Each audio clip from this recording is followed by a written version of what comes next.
Hello there, Pumpkinist. What the heck is up? It's Robert once again, and as you can see, I'm outside now. We'll get to why in a second, so just bear with me. Today I'm going to talk at you about Festiva, the first and oldest of the three accomplices of the Great Pumpkin. This is going to be the first in a three-part series of videos where we'll go in depth on the three accomplices. Specifically, we'll talk about their story, as it said in the holy text, explain their domain and facets, and try and figure out what part of us, our faith, or humanity they represent. Let's get into it.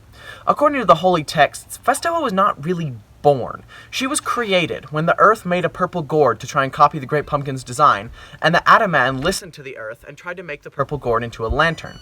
Instead, it burned and transformed into Festiva. From the very first moments of her creation, her violent nature was evident. Upon being made, she wrested the knife from the hand of the Ataman and slew him with it. The first moments of her life were incredibly chaotic, and her nature as a ruler was quickly evident. Within moments of birth, she slew the one who had birthed her, faced off against the Great Pumpkin himself, and created humans out of the apes of the forests.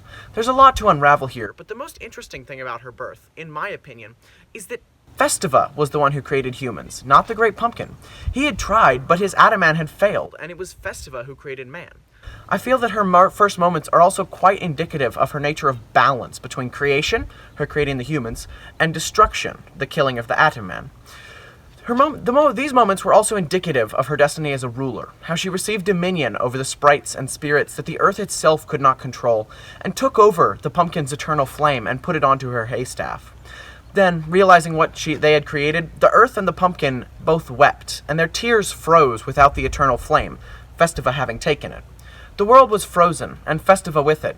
Then, to ensure her imprisonment, the pumpkin and the earth worked together, for the first time ever, to create a huge mountain around her prison, for a millennia. But her legacy continued while she was imprisoned, and her children, the humans, thrived. So, in her first 5 minutes of life, she tells the Great Pumpkin off, kills his creation, creates a new dominant species, takes control of the sprites that the earth itself could not control, and steals the eternal flame of the Great Pumpkin. She then saw her future, and told both the Great Pumpkin and the earth how to imprison her, to which they promptly said, "Yeah, that sounds good," and trapped the entire earth in ice to keep this hyper-powered murderous newborn from double deicide and an apocalypse before there was a developed world to destroy. Oh my god. Festiva is so powerful. I believe that if the Earth had been a bit lazier, and if Festiva had not announced publicly how they could defeat her, she would have killed the Great Pumpkin, put the Earth to sleep, and ruled the universe as a bloody warrior queen for eternity. However, we have to remember, this scene also very well shows how Festiva is actually a good warrior goddess. She only kills the Ataman because of his destructive, evil nature, and she quickly replaces him with a better, more advanced species. She takes control of the sprites, not because she's just strong, but also noble and good, and she took the eternal flame so that it would not spread and destroy everything, and so that she could use it to patrol the winter to protect humans. Nonetheless, she was still more powerful than the earth and the pumpkin felt comfortable with, so, as I said, she was imprisoned. A whole lot of things happened during her imprisonment, most of which will be covered in the Spider video, but suffice it to say, there's a new player on the scene, Spider, who's prophesied to free Festiva, and he does, but how he has to work to do so I think is quite important. He has to climb the huge mountain to get to her, and eventually finding her in a stone house on the summit of the mount. This is interesting because, as it is never stated that the Great Pumpkin or the Earth made this hut, I like to think that this hut was made by Festiva herself after she was imprisoned. And as Spider sees the hut, and he enters it, he sees the block of ice that Festiva is imprisoned in, but he finds a field of magic protects the ice, one that had to have been created by Festiva herself, that prevents him from breaking or melting the ice. This shows not only that Festiva has the power to create a barrier that can repel a god while she's imprisoned, but also that she understands her fate and destiny as a whole, which will become important later.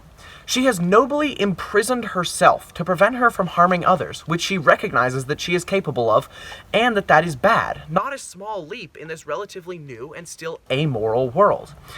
Anyway, Spider does manage to free her from her confinement via very difficult means, and she rises once more.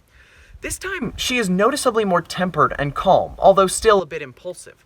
The first thing she does is she spins her staff of eternal flame, melting the snow and ice in a large radius around her. Remember, this is snow made of the tears of the primary god of the universe, and she melts it with nary a thought. She then thanks Spider for freeing her, showing her noble nature and grasp of morality. Her and Spider trek back to the garden of the Great Pumpkin, her melting the snow and ice along the way. And when they make it there, she summons the stones around her, heats them, and sends them off to melt the rest of the ice. This action is specifically referred to as a spell, for casting her categorization as a witch. She also receives a gift from Spider, given to him by the actual spiders. This gift is an incredibly powerful crystal ball that allows her to see the very future, reinforcing her status as a witch, and now giving her a physical manifestation of her connection to destiny and understanding of her own fate that led her to predict her imprisonment when she was first born. When she arrives in the Garden of the Great Pumpkin with Spider, the Great Pumpkin freaks out, understandably, but she remains remarkably calm, showing him in her crystal ball the vision of her birth and how her prediction was correct. And the Great Pumpkin pulls an uncharacteristically stupid move and tries to take the crystal ball from her, which she evades by leaping into a tree, where she shows him that she was thawing the world and spoke her first prophecy of how and when the Great Pumpkin would be able to reveal himself to the humans. There are several other important tales of Festiva throughout the mythology in the holy text, but they mainly serve to emphasize the traits formed in these first appearances. And we may cover these in a later video, but now I would like to take a look at what Festiva means and what she represents and what we can take from these appearances. First of all, and I've already touched on this, Festiva is almost ridiculously powerful. While the Great Pumpkin and the Earth are clearly more powerful, their powerful is more of the godly sort that knows no bounds, where Festiva's is more grounded but still immensely high. She's the oldest of the three accomplices and the most unknowable. Her portfolio is the largest out of the three because when she was created, she was the only one. She couldn't lean on the others for help. We can see from these two stories, she is a ruler goddess, a goddess of fire and battle, but also of the hearth and the home. She is the most passionate accomplice and is therefore the goddess of mania, obsessive love, and eros, sexual and romantic love. She also has to do with nature, as do all of the accomplices, which is why I am outside, specifically in an untamed wilderness. She is the goddess of the scariest and wildest parts of nature. Deep forests are her domain, as are harsh mountains and wild beasts. Her domain over the terrifying wild beasts is shown by her demon hunt, a cabal of terrifying half-canids, half-demons that patrol the winter sky to protect us from the terrors of the dark. Her demon hunt duties are also indicative of her position as a protector deity, a defender of all that is good, but also that is too weak to protect itself. She represents the fighter spirit that is in all of us, and represents that in us which is manic, possessive, and goes for what it wants. She represents the desire we have to be able to defend ourselves and that which we love, but also represents terrifying threats to our lives and safety. Festiva is a being of seemingly irreconcilable contrasts. She is a goddess made entirely of dualities. She is a protector of humans, yet her first sapient act is murder. She can see the future and stoically accepts her fate, yet is constantly headstrong and impulsive. She created humans, but regularly kills and terrifies them. Even her power level fluctuates from myth to myth. And in a way, this duality makes her the most human accomplice, despite her being the most powerful too. She has good days and bad days, more than the other two.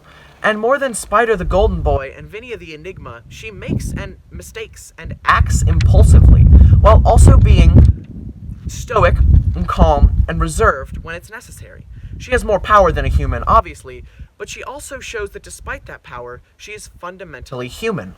Unlike the Ataman, who was created with the favor of the primary god and given every chance, Festiva did what she thought was right, and she was rewarded by being locked up by those more powerful than her, those whose moral compass was fundamentally alien to hers.